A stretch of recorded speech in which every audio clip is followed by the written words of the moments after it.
Welcome to Tales from the Switch Vault, where I, jimjimjim, look back at some of the weird and wonderful games from the Nintendo Switch.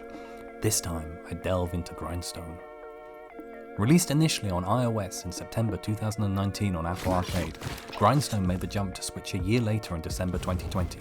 The latest game from the Canadian indie studio Capybara Games managed to port the touchscreen mobile game to console superbly. The game has you control George, an adorably violent Viking-like character as he's trapped within levels and must navigate around a grid, chain-killing monsters. Think Candy Crush, but way more interesting. You can move in 8 directions and link up the same coloured creatures to attack. Hit 10 and you will create said Grindstone. These will be flung out onto the grid and can be used in future attacks to change colours mid-splatter. Uniquely for the Switch, players can use the analog stick to map a route across the grid, while the touchscreen when in handheld mode. It works just fine, though it's a little cumbersome, particularly on an OLED console. However, stick controls are more than adequate, and I applaud the team for maximising control options with clever design work. As you are flung into a level on an 8x8 grid, there is an objective for you to complete before you can escape through the door at the top. Hit a certain number of monsters, or hit the switch multiple times. It keeps things interesting and really ramps up across the 200 plus levels. To complete a level, you must escape, otherwise you die and the whole thing resets. Most levels can be done in a couple of minutes, keeping things snappy and interesting. Visually, the game is gorgeous. It has a bright and colourful cartoon style that's full of tiny details. I love all of the enemy designs, from the cute creeps to the grotesque big bosses. It exudes a unique style, making it all visually very pleasing. Even the mountain base camp it's set in is a delight to look at, with wonderful effects from a snowstorm blowing in. You can just see how much care and effort has gone in.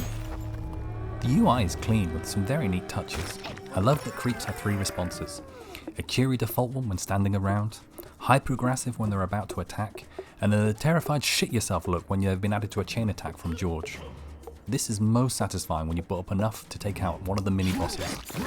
Even George doesn't escape this, as each time he loses a hit point he looks more and more beaten up. Another of the standouts from this game is the music from Sam Webster. These incredibly funky beats, chilled out as hell but also manage to keep the player going. It's incredible that this is his first game OST. We love it so much, in fact we even bought the record on vinyl. It's fantastic background music when working. From the choral chanting on Grindstone Mountain to the twinkling on big chains, it's all just such an easy listen. Add in the excellent sound designs such as the slashing noises through a long chain with the hugely satisfying hoo-ah! All of this comes together to perfectly complement the game and not overshadow it. Shout out to Puzz as my favourite track, well worth a listen online. The hook of the game is just how addictive the levels are. It's extremely satisfying spending several minutes mapping out an optimum route and then see George tear through 30 plus monsters. There's almost a chess-like element to this, as each turn will have different enemies appear to refill the board, and your first route mapped out is often not the most optimum. Without hitting a minimum chain of 10 and releasing a Grindstone, you're going to get bogged down quickly. The later levels in particular will hit you hard, and with only 3 hit points you get drained really quickly if you're not careful. Trying to escape with just 1 hit left, a board full of aggressive monsters, and no clear route out can be incredibly frustrating. However, this is the moment the game really shines. Either you spend the next 10 minutes mapping out a route to safety, or you take the hit and learn not to box yourself in again. It's addictive, and 40 hours into my playthrough and I'm still not at the end of the main campaign.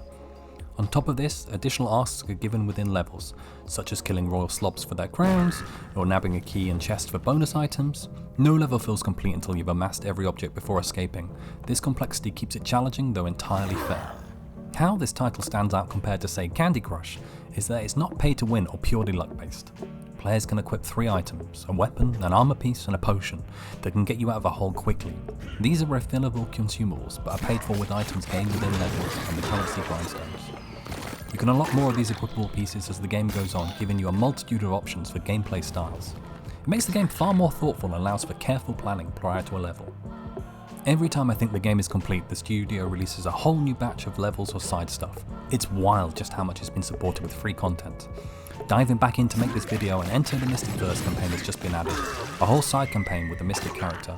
The game is chock full of levels and items alongside daily grinds with fresh content to take on other people. Grindstone never really strays from its basic formula, but it's so fucking good there's no reason to.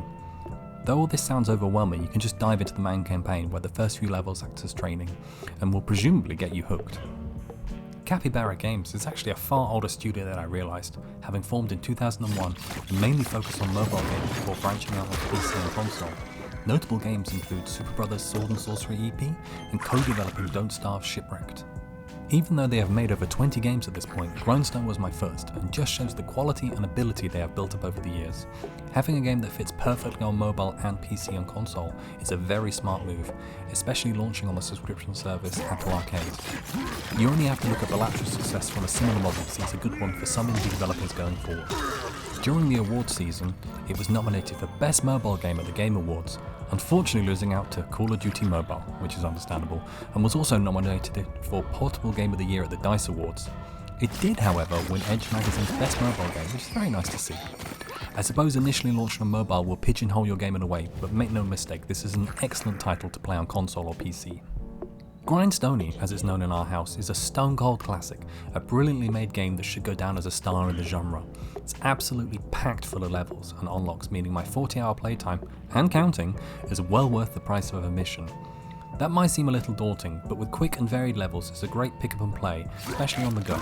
I am still astonished this game is getting supported several years after launch, all free content updates and no in-game purchases. That's my kind of game. If chill-out puzzle games are your thing, this should be top of your eShop wishlist. I can see it being a hidden gem in a few years' time. I cannot wait to see where Capybara go with their next title. Here's hoping for a day one console launch though.